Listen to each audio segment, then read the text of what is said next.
Automatic door light போகிற sensor இதுதான். Sensor இது ஒரு கேபிள் வருது பார்த்தீங்களா, இந்த கேபிள் தான். இந்த கேபிள் வந்து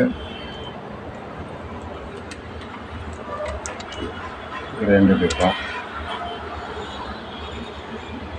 இது வந்து அந்த ஆட்டோமேட்டிக் எல்இடி டிரைவர். ஸோ இதில் பவர் இன்புட் நம்ம 220 கொடுத்துட்டாங்க. இந்த இடத்துல வந்துட்டு சென்சார் கேபிளை இந்த இடத்துலையும் இங்கேயும் அவுட்புட் கேபிள் இதில் கொடுத்துட்டு இந்த அடாப்டர் பாக்ஸ் கொடுத்திங்கன்னா அந்த அடாப்டர் பாக்ஸ் எடுத்து கனெக்ட் பண்ணிட்டாக்கா ஒர்க் ஆகும். எப்படி ஒர்க் ஆகுது காட்டுறேன். கனெக்ட் பண்ணிவிட்டேன். இது சென்சார் கேபிள், இது பவர் கேபிள். ஸோ இது அடாப்டர் பாக்ஸில் வந்துட்டு அடாப்டர் பாக்ஸ் வந்து எல்இடி லைட் எரியுதுங்களா. ஸோ சென்சார் இதுதான்.